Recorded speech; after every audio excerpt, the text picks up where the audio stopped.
తాకట్టులో ఉన్న బంగారాన్ని విడిపించి ఆ రోజున్న మార్కెట్ ధర కట్టి మిగిలిన డబ్బును మీకు అందిస్తుంది ఎస్వీఎస్ గోల్డ్.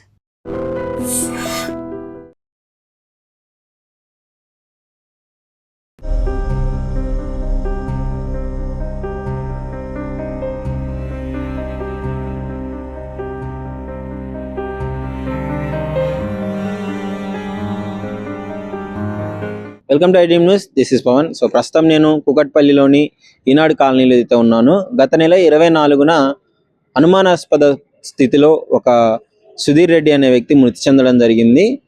ఆయన చనిపోయిన తర్వాత కంప్లైంట్ ఇవ్వడం జరిగింది. సో కంప్లైంట్ మాకు వాళ్ళ ఫ్యామిలీ కుటుంబ సభ్యులే కంప్లైంట్ ఇవ్వడం జరిగింది. సుధీర్ రెడ్డి ఇతని మీద చనిపోవడం వెనక మాకు అనుమానం ఉంది, భార్య మీద అనుమానం ఉంది అని చెప్పడంతో సో ఇప్పుడు వెలుగులోకి రావడం జరిగింది. నిజాలు అనేవి ఏంటివి అని భార్య ప్రసన్న చున్నీతో ఉరిదీసి సుధీర్ రెడ్డిని చంపినట్టుగా తెలుస్తుంది. చనిపోక ముందు 24న ఆయన చనిపోవడం జరిగింది. 24కు 1 వీక్ ముందే పోలీస్ స్టేషన్లో కంప్లైంట్ ఇవ్వడం జరిగింది. కూకట్పల్లి పోలీస్ స్టేషన్లో నా భార్య నా మీద చంపడానికి ప్లాన్ చేస్తుంది, నాకు నా భార్య నుంచి ప్రాణహాని ఉంది అని చెప్పేసి కంప్లైంట్ ఇవ్వడం జరిగింది రాతపూర్వకంగా. సో కంప్లైంట్ ఇచ్చిన వారం రోజులకే ఈ ఇన్సిడెంట్ జరగడం జరిగింది. చాలా ఆశ్చర్యంగా, అసలు ఇలాంటి ఇన్సిడెంట్లు అంటే గతంలో చాలా చూసాము. భార్యలు భర్తలను చంపడము, విలాసాల కోసము, ఇల్లీగల్ రిలేషన్షిప్స్ పెట్టుకొని ఈ విధంగా చేయడము చాలా చూసాము. కానీ ఈ ఘటన చాలా లేటుగా వెలుగులోకి రావడం జరిగింది. ప్రసన్న కుమారి జల్సాలకు అలవాటు పడి తన ప్రియుడితో ఉండి ఆ ప్రియుడితో అడ్డుగా వస్తున్నాడని చెప్పేసి సుధీర్ రెడ్డి సో ఈ విధంగా ఆలోచించి చున్నీతో గుర్తు బిగించి చంపింది అని అయితే వివరాలు తెలుస్తున్నాయి. ఈ విధంగా చేసి మళ్ళీ ఏం తెలియనట్టు అనుమానాస్పదిలో చనిపోయాడు, నాకేం తెలియదు, పొద్దున్నే లేచేలోపు ఆయన చనిపోయి ఉన్నాడు అని చెప్పేసి మాట్లాడడం జరిగింది. సో వాళ్ళ బంధువులకి అలమైతే అనుమానం వచ్చింది. సో వెంటనే కంప్లైంట్ ఇచ్చిన తర్వాత మొత్తం పోలీస్ వాళ్ళు ఇంట్రాగేషన్ చేసి వాళ్ళ స్టైల్లో ఇంట్రాగేషన్ చేస్తే మొత్తం నిజాలన్నీ బయటికి రావడం జరిగింది. సో దానికి సంబంధించిన అపార్ట్మెంట్ దగ్గర మనం ఉన్నాము, ఒకసారి చూడొచ్చు. 4th ఫ్లోర్ లో అయితే ఇన్సిడెంట్ ఉన్నట్టు తెలుస్తుంది. ఈనాడు హైట్స్ అని మీకు కనిపిస్తుంది కదా, 4th ఫ్లోర్ లో ఇన్సిడెంట్ జరిగిందని చెప్తున్నారు.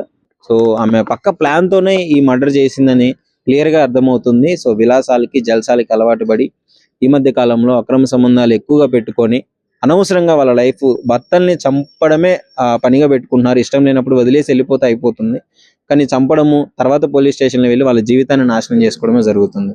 సో ఇలాంటి ఇన్సిడెంట్లు రెగ్యులర్ గా మనం చూస్తూనే ఉన్నాము. ప్రస్తుతం సుధీర్ రెడ్డి వాళ్ళ అక్క గారిని ఒకసారి కాల్లోకి తీసుకుందాము. ఇన్ఫర్మేషన్ ఏంటి అని క్లియర్ గా కనుక్కోవడానికి సరే వాడికి కాల్ చేసి కనుక్కుందాము. హలో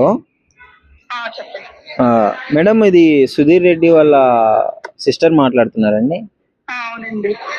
మేడం, అసలు ఏం జరిగింది మేడం? లాస్ట్ మంత్ 24th కి ఆయన అనుమానాస్పదంగా చనిపోవడం జరిగింది కదా, ఏం జరిగింది మేడం? మీకు ఎలా అనుమానం వచ్చింది? అసలు ఏం కంప్లైంట్ ఇచ్చారు? 23rd నైట్ 12:30కి నాకు కాల్ వచ్చింది సార్. 23rd నైట్ 12:30 ఆ టైంలో కాల్ వచ్చింది. ఓకే. అతని వైఫే చేస్తుంది అనమాట. ఓకే. ఇట్లా సుధీర్ తాగి వచ్చాడు, మంచం కూడా మీద పడి చనిపోయాడు అని అంది. ఓకే. మంచం కూడా మీద పడి చనిపోవడం ఏంటమ్మా అంటేను, లేదు అంబులెన్స్ కి ఫోన్ చేశాను, అపార్ట్మెంట్ లో వాళ్ళందరూ వచ్చి కూడా గొడవ చేస్తారు, గొడవ అయింది, అంబులెన్స్ ఫోన్ చేస్తే అంబులెన్స్ వచ్చి డిక్లేర్ చేసింది, చనిపోయాడని అని చెప్పింది సార్. ఓకే. అంటే తాగి వెళ్ళినప్పుడు అపార్ట్మెంట్ లో కింద ఇష్యూ అయిందా, గొడవ అయిందా ఏమన్నా? ఇష్యూ లేదు, బయటకు వస్తుంటే తీసుకెళ్లారట సార్. గొడవ పెట్టుకున్నట్టున్నారు. ఓకే.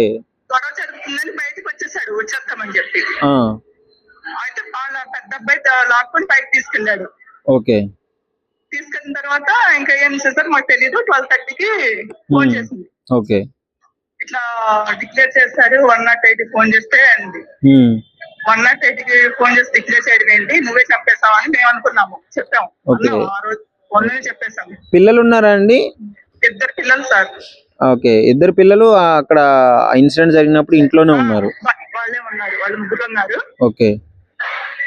జరిగిన తర్వాత మా వాళ్ళని పంపించాము. మేము ఇక్కడ విజయవాడలో ఉన్నాం కదా, మా పిల్లల్ని పంపించాం అన్నమాట. ఏం జరిగింది ఏంటి తెలుసుకోమని పంపించాము. ఓకే. 1:30 ఆ టైంలో వాళ్ళు అక్కడికి వెళ్ళారు సార్. వెళ్ళి చూస్తే వాచ్మెన్ లేపారు వెళ్ళి. వాచ్మెన్ ఇట్లా సుధిరెడ్డి గారు అంటే మా బ్రదర్ బాగా తెలుస్తుంది వాచ్మెన్ కి. ఓకే. ఆ వాచ్మెన్ లేపి ఏంటి ఇట్లా సుధిరెడ్డి గారు ఇట్లా అయిందంటే ఏంటి 108 వచ్చింది అన్నారు చెప్పింది ఫోన్ లో అంటే, లేదు అసలు 108 మీరు ఎప్పుడు మా నన్ను లేపారు వచ్చి నాకు అసలు తెలియదు ఏం 108 కూడా రాలేదని చెప్పాడు అతను. 108 కూడా రాలేదని చెప్పారు. ఓకే. సరే అని వాచ్మెన్ తీసుకొని పైకి వెళ్ళారు. పైకి వెళ్ళి డోర్ వేస్తుందండి. డోర్ కొట్టారు వీళ్ళు. ఓకే. డోర్ కొట్టి డోర్ తీసిందండి. డోర్ తీసి తనేమో హాల్లో కూర్చొని ఫోన్ చూసుకుంటా కూర్చున్నట్టండి. ఓకే. మా బ్రదర్ ఏమో బెడ్రూమ్ లో మంచం పక్కన పడుకోబెట్టేసి కింద పడుకోబెట్టేసి వీళ్ళేమో ఫోన్ చూసుకుంటా ఉందటండి. అంటే మీ బ్రదర్ అక్కడే ఉన్నారు, అదే రూమ్ లో ఉన్నారు, అట్లా పడిపోయి అలా వదిలేశారు ఆ బాడీని? వదిలేశారు. ఓకే. వీళ్ళు వెళ్ళిందా కూడా అలానే వదిలేసిందండి. ఏం చేయలేదు అమ్మాయి. ఓకే. తర్వాత మా వాళ్ళు 108కి ఫోన్ చేసి పోలీసులకి ఫోన్ చేశారు సార్.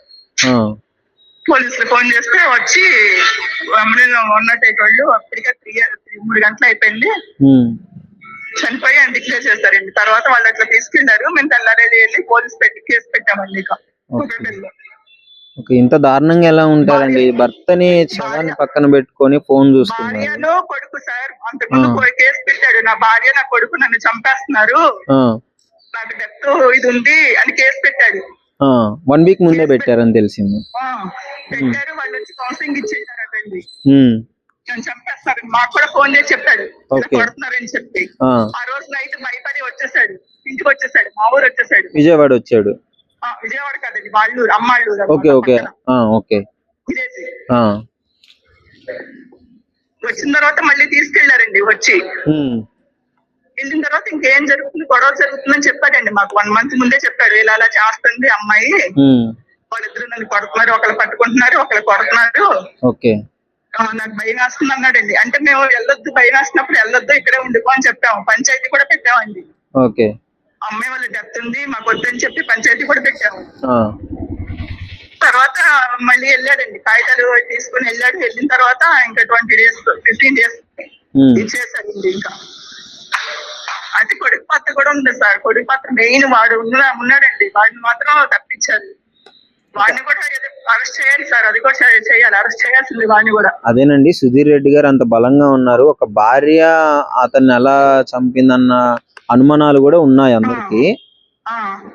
సో కానీ ఇంత దారుణంగా ఉన్నప్పుడు కొంచెం అంటే ముందే రియాక్ట్ అయ్యి కొంచెం జాగ్రత్త పడాల్సిందండి. జాగ్రత్త పడాలి సార్. నేను చెప్పాను సార్, ఇక్కడ ఉండమని చెప్పాను సార్. అమ్మాయి ఒకటే ఫోన్ మీద ఫోన్ అమ్మాయి వచ్చి మరీ తీసుకెళ్లిపోయింది సార్. అంటే ఈమె మీద ఏమన్నా అనుమానాలు ఉన్నాయండి? అంటే వేరే ఏమన్నా ఎవరన్నా ఉన్నట్లు ఏమన్నా మీకు అనుమానాలు ఉన్నాయా? అనుమానాలన్నీ పోలీస్ ఎంక్వైరీలు తెలియాల్సిందే సార్. మాకైతే మా సైడ్ అయితే ఎవరు లేరు. ఓకే. మాకు తెలిసిన వాళ్ళు అయితే ఎవరు లేరు, మా చుట్టాలు కూడా ఎవరు లేరు సార్.